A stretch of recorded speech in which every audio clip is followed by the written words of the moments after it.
Hello बच्चों, कैसे हैं आप। आज मैं आपके सामने अनंत शिव द्विवेदी लेके आया हूं संख्याओं के बारे में। संख्याओं की कुछ परिभाषाएं आपके सामने मैं लेकर उपस्थित हूं। प्यारे बच्चों, एक कक्षा 5, 6, 7, 8, 9, 10 सभी के लिए है कॉमन। ध्यान दें, जो नवोदय की तैयारी कर रहे हैं उन बच्चों के लिए भी विशेष रूप से ये परिभाषाएं महत्वपूर्ण है। प्यारे बच्चों, जैसे कि हम बात करते हैं प्राकृत संख्या की। प्राकृत संख्या क्या है? प्राकृत संख्या क्या? प्राकृत संख्या वह संख्या जो एक से शुरू होकर अनंत तक जाती है, प्राकृत संख्या कहलाती है। 1, 2, 3, 4, 5, 6 डैश डैश डैश अनंत। प्यारे बच्चों, संख्याओं का कोई अंत नहीं होता है, इसीलिए मैं बात करता हूं प्राकृत संख्या कहां से प्रारंभ होती है। 1 से शुरू होती है, कहां तक जाती है उसकी संख्या? अनंत तक जाती है। कहां तक जाती है? अनंत तक जाती है, प्राकृत संख्या कहलाती है। मेरे ख्याल से उदाहरण देखकर परिभाषा समझ में आ गया होगा।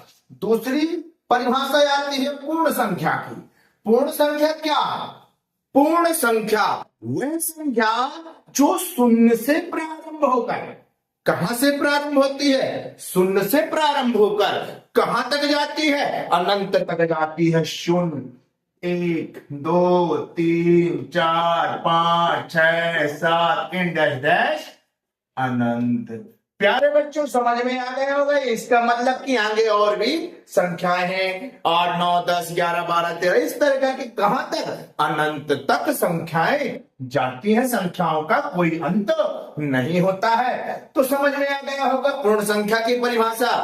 अब मैं आपसे प्रश्न एक करता हूं, आप लोग कमेंट में बताइएगा, सबसे छोटी प्राकृत संख्या क्या है? सबसे छोटी प्राकृत संख्या क्या है? सबसे छोटी पूर्ण संख्या क्या है?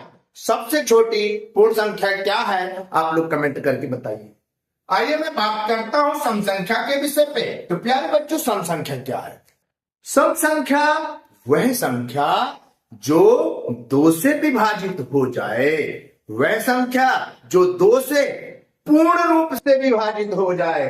जैसे हमारा 2, 4, 6, 8, 10 ये आपका 2 से विभाजित हो जाएगा। मतलब क्या?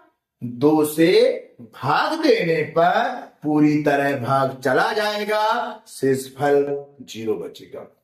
वो आपकी सम संख्या कहलाती है। अब चेक करके देख सकते हैं, 10 के बाद आपका 12, अब 2 का भाग करिए इसमें, ये भी चला जाएगा। 4 भी 2 से पूरी तरह विभाजित हो जाएगा, 6 भी हो जाएगा, 8 भी हो जाएगा, 10 भी हो जाएगा, 12 भी। आप कहेंगे 42 सम है कि विषम? 2 का भाग करके देखिए, पूरी तरह अगर भाग जाता है तो 42 सम है। अगर शेषफल बचता है तो वह सम नहीं है। वह क्या है आगे बताऊंगा। ध्यान दें प्यारे बच्चों, तो परिभाषा आप स्वयं लिखेंगे। क्या? वह संख्या जो 2 से पूरी तरह विभाजित हो जाए सम संख्या कहलाती है। समझ में आ गया होगा। आगे देखते हैं विषम संख्या। दूसरी चौथी परिभाषा आपकी है विषम संख्या। विषम संख्या क्या है? जस्ट उसका अपोजिट। सम संख्या का आपने पढ़ा, विषम संख्या वह संख्या जो 2 से पूरी तरह विभाजित ना हो। वह संख्या जो 2 से पूरी तरह विभाजित ना हो। अब क्या? शेषफल बचना चाहिए। शेषफल बचना चाहिए, वह विषम संख्या कहलाएगी। अर्थात 2 से पूरी तरह विभाजित ना होने वाली संख्या विषम संख्या कहलाती है। जैसे 1 आपका, दूसरा 3, फिर 5, फिर 7, फिर 9। अब इनको 2 से भाग करके देख लीजिए। 2 से आप भाग कर देखिए, सब में शेषफल आपका बचेगा, 2 से पूरी तरह विभाजित तो नहीं होंगी। समझ में आ गया होगा। अब मुझे बताइएगा 33 क्या है? सम है कि विषम? भाग करके देखिएगा 2 से। आइए बात करता हूं भाज्य संख्या। भाज्य संख्या क्या है? अब इस पे काफी परेशान होते हैं भाई। नाम से पता चलता है, नाम से पता, वह संख्या जिसके 2 या 2 से अधिक गुणनखंड हो। वह संख्या जिसके 2 से अधिक गुणनखंड हो वह भाज्य संख्या कहलाती। 2 से अधिक गुणनखंड होना चाहिए। 2 से अधिक गुणनखंड होना चाहिए। मतलब कि क्या? मतलब अगर मैं बात करता हूं 6 आपकी क्या है, भाज्य है।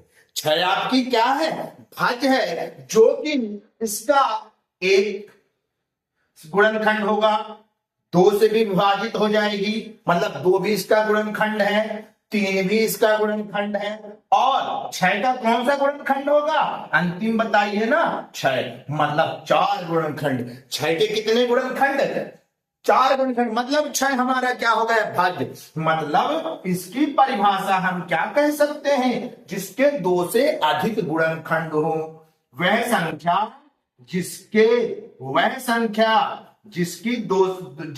2 से अधिक गुणनखंड हो, जिसके 2 से अधिक गुणनखंड हो, वह क्या कहलाएंगी, भाज्य संख्या कहलाएंगी। अब आप लोग उदाहरण कमेंट करके बताएंगे कौन कौन सी संख्याएं हैं भाज्य। बात करता हूं 6वीं परिभाषा अभाज्य संख्या की। क्या है अभाज्य संख्या, क्या है, नाम से पता चल रहा है ना, अभाज्य मतलब जो विभाजित ना हो, अभाज्य यानी जो विभाजित ना हो, अर्थात वह संख्या जिसके सिर्फ 2 ही गुणनखंड हो।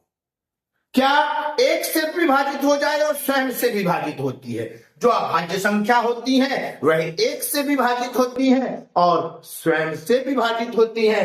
प्यारे बच्चों, मैं बात करता हूं अभाज्य संख्या कौन सी है। सबसे पहली बात तो 11 अभाज्य है। आपका 5 क्या है, अभाज्य है। आपका 3 क्या है, अभाज्य है। मतलब क्या, 11 सिर्फ 11 से विभाजित होगा, इसके 2 ही गुणनखंड है, 1 और 11।